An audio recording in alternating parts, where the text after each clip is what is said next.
Concerns this evening from the Medical Association of Jamaica, the MAJ, about aspects of the Pan American Health Organization, PAHO, findings into the air quality crisis at the Cornwall Regional Hospital in St. James.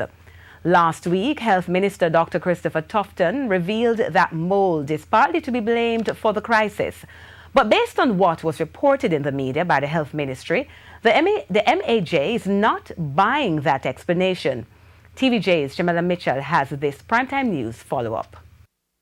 The air quality crisis at Cornwall Regional Hospital in St. James first came to public attention in January of this year after health workers called in sick as a form of strike action for the problem to be addressed.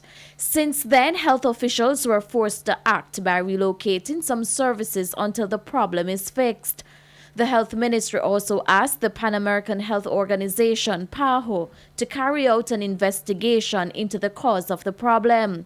Last week, Health Minister Dr. Christopher Tufton came back with aspects of that PAHO findings. Fiberglass particles which were linked to the cleaning of the lining, mold in some places, some chemicals, I think, from the chemical spill in the X-ray area.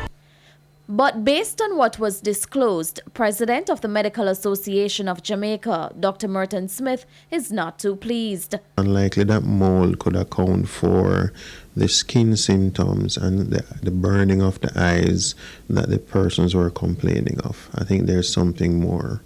And there is more. Well, from what we have been advised from experts on fiberglass, it tends to cause a lot of what we call more respiratory symptoms, coughing and irritation of the lungs.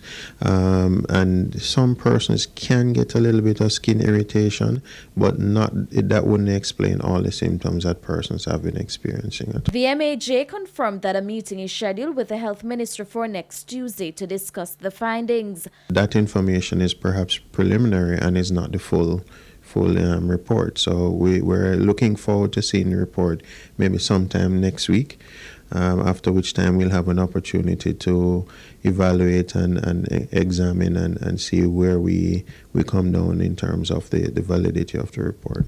Meanwhile, Dr. Tufton says the relocation of some services from Cornwall Regional Hospital continues. The Health Ministry is also in the process of examining tender documents after they had asked companies for design bids to address the ventilation problem. Once that is done, one firm will then be selected to begin work. Jamila Mitchell, TVJ News.